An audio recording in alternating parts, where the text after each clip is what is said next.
22장 관우를 보내는 조조. 알량과 문추가 죽었다는 소식을 들은 원소는 화를 참지 못하고 고래고래 소리를 질러댔어요. 도대체 어떤 놈이 그들의 목을 베었단 말이냐? 원소 옆에 있던 저수가 대답했어요. 유비의 동생 관우가 그랬답니다. 순간 얼굴이 벌겋게 달아오른 원소의 두 눈이 자신 옆에 서 있던 유비에게 향했어요. 원소가 유비를 노려보며 차가운 말투로 말했어요. 들으셨소. 그대의 동생 관우가 내가 가장 아끼는 두 장수를 죽였소. 이것은 그대가 조조와 몰래 연락을 주고받지 않고서는 있을 수 없는 일이오. 원소는 당장이라도 유비를 죽일 것처럼 노려보았어요. 원소의 눈빛에 당황한 유비는 침착하게 설명했어요. 그것은 오해이십니다. 원소 장군의 곁에 있는 제가 어떻게 조조와 연락을 주고받겠습니까? 저는 서주를 떠난 후 제 동생 관우가 살았는지 죽었는지조차 모르고 있었습니다. 맞는 말이었어요. 하지만 원소는 유비의 말에 딴청을 피울 뿐 아무런 대꾸도 하지 않았어요. 유비가 말을 이었어요. 장군, 조조는 원래 저를 싫어합니다. 조조는 제가 장군 곁에 있다는 것을 알고 제가 장군을 돕는 일이 두려워 제 동생을 시켜 두 장수를 죽였을 것입니다. 장군께서 그 사실을 아시고도 저를 죽이신다면 적의 손으로 적을 죽이는 조조의 꾀임에 넘어가는 것입니다. 유비의 말에 원소는 언제 그랬냐는 듯 화를 가라앉히고 입을 열었어요. 듣고 보니 그대의 말이 맞소. 아끼는 장수를 잃은 마음에 화가 나 그런 것이니 그대가 이해해 주시오. 그나저나 그대의 동생 관우가 버티고 있는 한 앞으로도 이길 가능성이 없으니 이 일을 어찌하면 좋겠소. 유비는 원소에게 고개를 숙이며 정중히 대답했어요. 조금도 걱정하실 것 없습니다. 관우는 제가 장군 곁에 있다는 사실을 안다면 당장 이곳으로 달려올 것입니다. 제가 편지를 써 관우에게 전해주기만 하면 됩니다. 유비의 말을 잠자코 듣고 있던 원소는 한참을 소리내어 웃더니 입을 열었어요. 그러면 되겠군. 그럼 어서 편지를 쓰시오. 내가 관우를 얻는다면 알량과 문추 10명을 한꺼번에 얻는 것보다 기쁠 것이오. 유비와 함께 관우 또한 자신의 부하로 만들려는 원소의 속셈을 눈치챈 유비는 불쾌한 속마음을 숨겼어요. 유비는 껄껄 웃어대는 원소를 물끄러미 바라만 보았어요. 원소의 부하 진지는 유비의 편지를 품에 안고 허창으로 향했어요.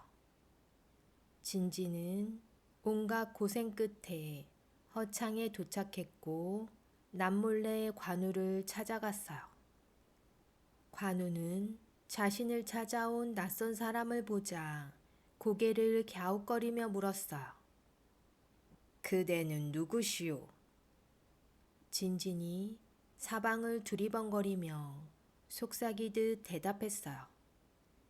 저는 원소의 부하 진진입니다. 깜짝 놀란 관우는 집에서 가장 구석진 방으로 그를 안내했어요. 그대가 남몰래 나를 찾아온 데에는 분명 까닭이 있을 것이오. 관우가 마른 침을 꿀꺽 삼키며 조심스럽게 묻자 진진이 품속에 간직해온 편지를 꺼냈어요. 유비 장군께서 보내신 편지입니다. 깜짝 놀란 관우가 두 눈을 동그랗게 뜨고는 떨리는 두 손으로 편지를 받아들었어요.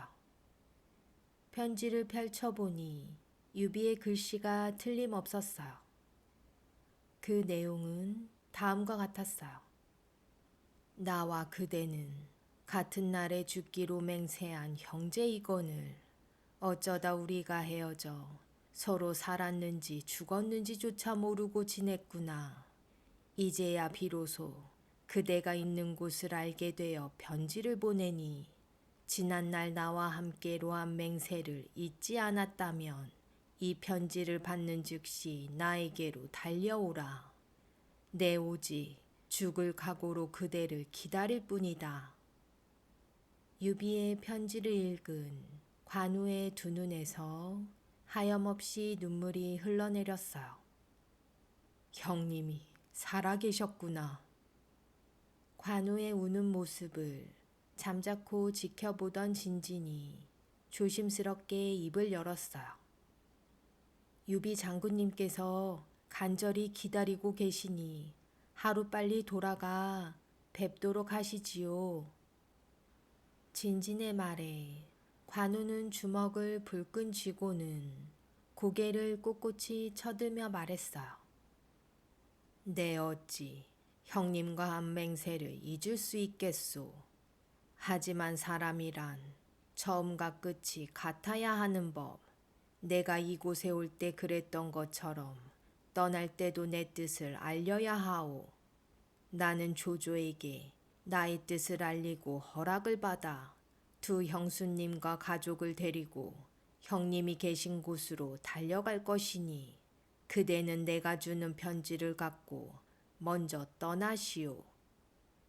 관우의 말에 진진이 고개를 갸웃하며 물었어요. 조조가 장군님을 보내주지 않으면 어쩌시겠습니까? 진진의 말에 관우가 날카로운 두 눈을 매섭게 뜨고는 단호한 목소리로 대답했어요. 죽는 한이 있더라도 형님 곁으로 갈 것이오. 관우는 그 자리에서 편지를 써내려가기 시작했어요. 형님. 제가 어찌 형님과 한 맹세를 잊을 수 있겠습니까?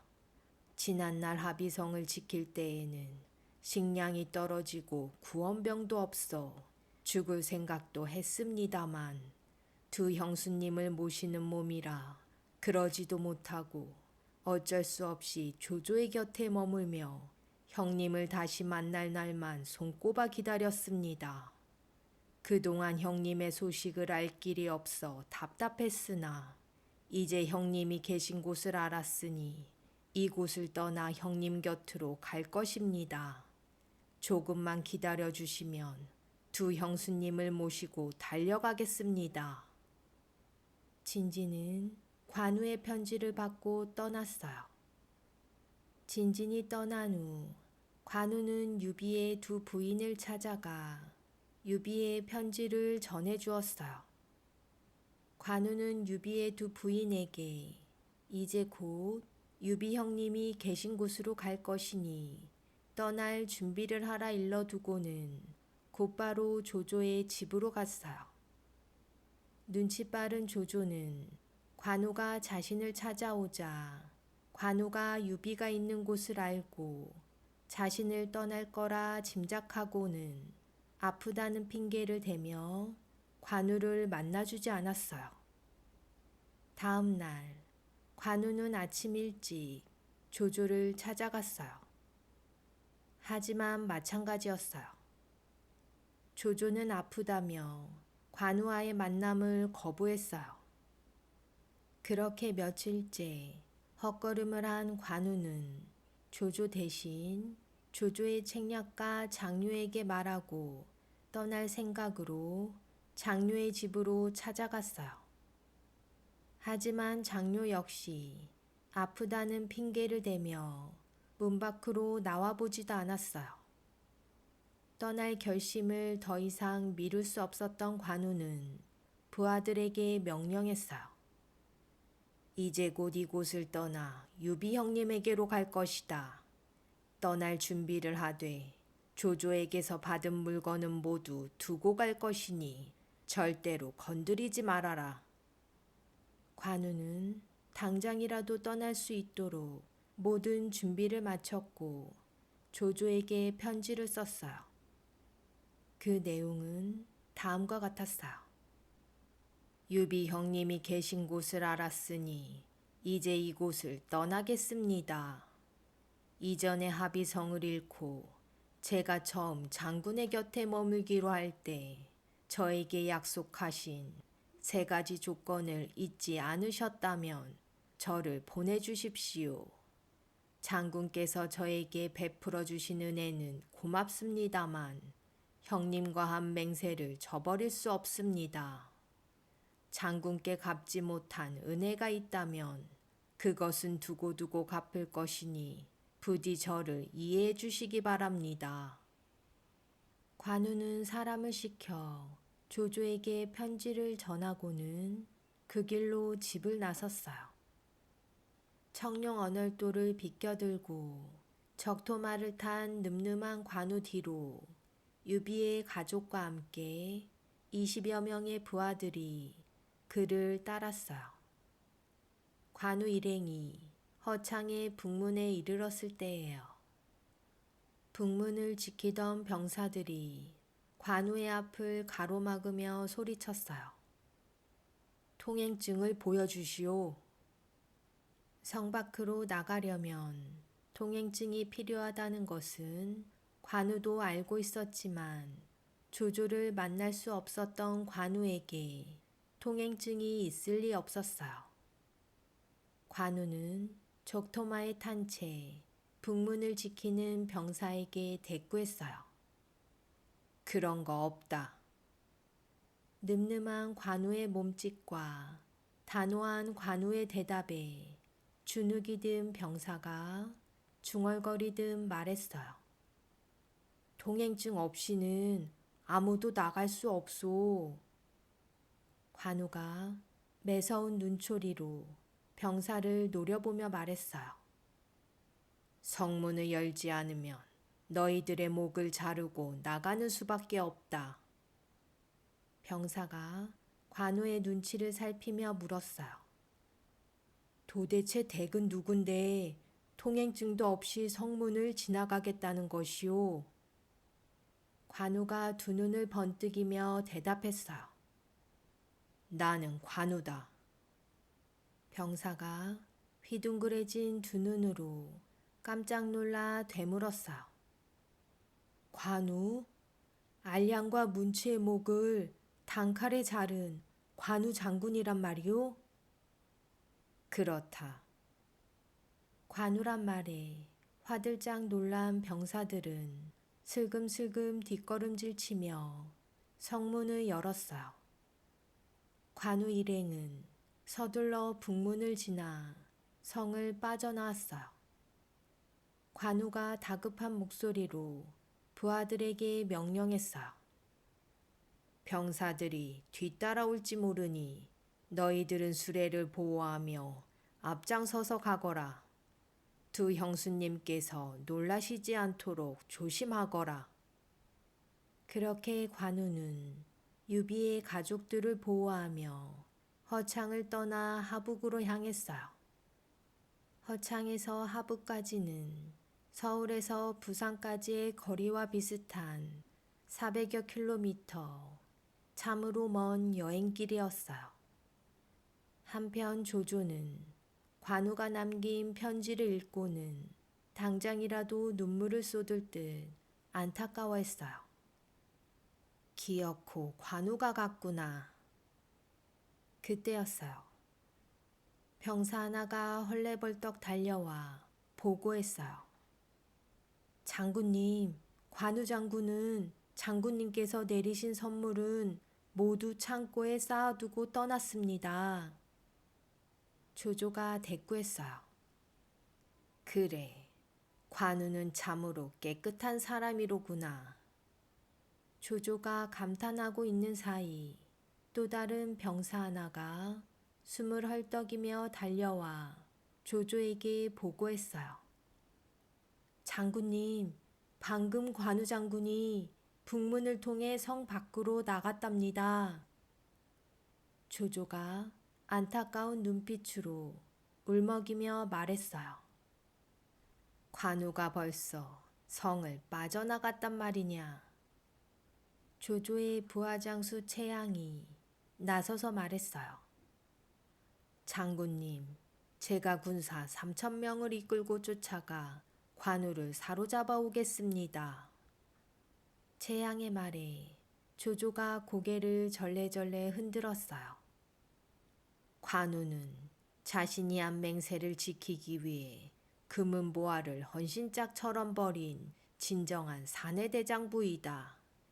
나 또한 그와 한 약속을 지킬 것이니 너희들도 관우를 본받도록 하거라. 채양이 두 주먹을 불끈쥐며 소리쳤어요. 하지만 장군께서 그토록 관우를 보살펴 주셨는데 인사도 없이 자기 혼자 멋대로 떠나지 않았습니까? 게다가 관우가 원소에게 간다면 후에 탈이 날 것이 분명합니다. 그러니 아예 지금 죽여 없애는 것이 나을 것입니다. 채양의 말에 조조는 멍하니 허공을 바라보고는 긴 한숨을 내쉬며 말했어요. 재물로도 벼슬로도 흔들리지 않는 관우를 어찌 존중하지 않을 수 있겠느냐. 방금 관우가 성을 빠져나갔다고 하니 멀리 가지는 못했을 것이다. 장녀야, 내 관우에게 전해줄 것이 있으니 지금 당장 관우의 뒤를 쫓아 그에게 잠시 기다리라고 전해라. 조조의 명령에 장녀는 황급히 말을 몰아 관우를 쫓았어요. 관우는 자신을 향해 달려오는 장녀를 보자 그에게 가까이 다가와 무서운 눈빛으로 쏘아보며 말했어요. 나는 처음 약속한 대로 돌아갈 뿐이다. 만약 그대가 나를 데려가려 한다면 나는 그대의 목을 벨 것이다. 관우의 말에 장녀가 손을 휘저으며 대답했어요. 오해입니다. 나는 관우 장군을 데려가려고 온 것이 아닙니다. 조조 장군께서 관우 장군을 배웅하시겠다며 조조 장군께서 오실 때까지 관우 장군을 기다리게 하려고 온 것입니다. 관우가 의아한 눈빛으로 되물었어요. 그것이 사실이요. 만약 나를 붙잡기 위해 수를 쓰는 것이라면 아무 소용없으니 그만 돌아가시오. 장녀가 고개를 저으며 대답했어요. 절대 아닙니다. 조금만 기다리시면 조조 장군께서 도착하실 것이니 잠시만 기다려 주시지요.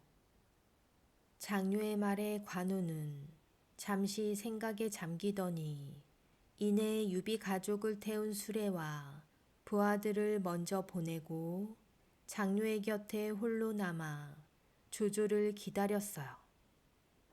잠시 후 조조가 수십 명의 부하 장수를 거느리고 관우를 향해 달려왔어요. 그런데 모두들 무기를 갖추지 않은 모습이었어요.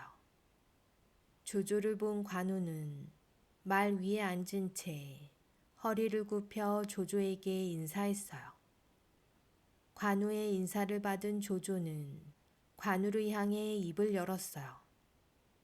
관우 장군, 어찌 그리 급히 떠나시오.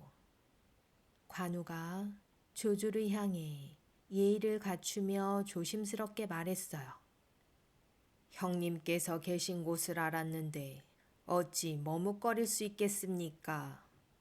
부디 저와의 약속을 잊지 말고 저를 보내주십시오.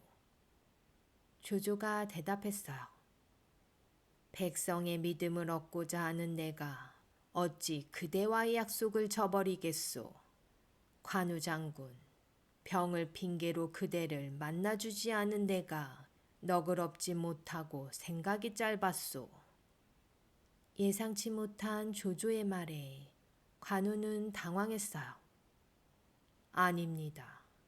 조조 장군께 인사를 드리려고 몇 차례 찾아갔었으나 뵐 수 없었기에 편지만 남기고 떠나 죄송했습니다. 조조가 말했어요. 먼 길을 떠나는 그대를 이렇게 빈손으로 보낼 수 없어 따라왔소. 여봐라, 준비한 것을 가져오너라. 조조의 명령에 조조의 부하장수가 커다란 나무 상자 하나를 관우의 앞에 열어 보였어요. 상자 안에는 황금이 가득 차 있었어요. 조조가 말했어요. 장군이 먼 길을 가는데 혹여 불편이 있을까 하여 조금 준비했으니 싫다 말고 받아주시오. 조조의 말에 관우는 깜짝 놀라며 손을 저었어요. 그동안 돌봐주신 것만으로도 감사하거늘 제가 어찌 이것을 받을 수 있겠습니까? 이 황금은 훗날 공을 세운 군사들에게 주십시오. 관우가 고개를 숙여 정중한 태도로 거절하자 조조가 말했어요. 이까지 재물이야 그대가 나를 위해 세운 공로에 비하면 아무것도 아니오. 이렇게 그대를 떠나보내면 언제 다시 볼 수 있을지 모르는데 부디 내 성의를 거절하지 말고 받아주시오. 관우가 단호한 태도로 대답했어요. 그렇게 말씀해 주시니 부끄럽습니다. 저를 생각해 주시는 조조 장군의 마음만 고맙게 받겠으나 재물은 받을 수 없습니다. 조조가 안타까운 듯 말했어요.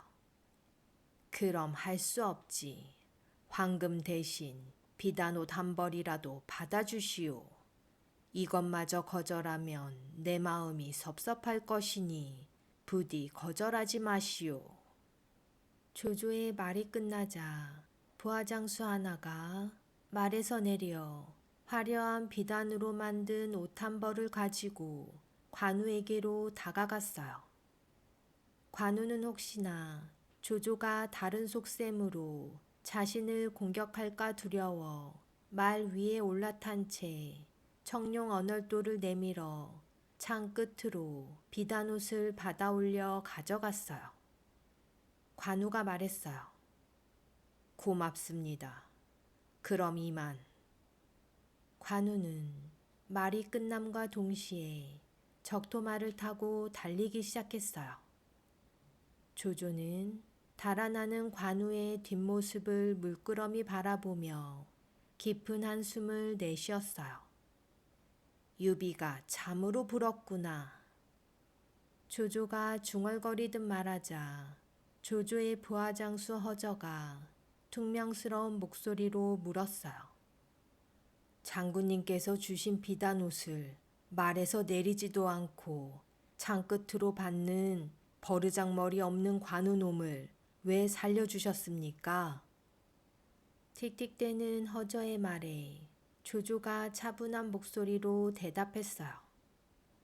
관우는 혼자고 우리는 수십 명이니 의심하는 것도 당연하다. 이미 보내주기로 한 마당에 신경 쓸 것 없다. 이제 돌아가자. 조조는 부하 장수들을 거느리고 성으로 돌아가면서도 관우를 잊지 못하고 내내 아쉬워했어요.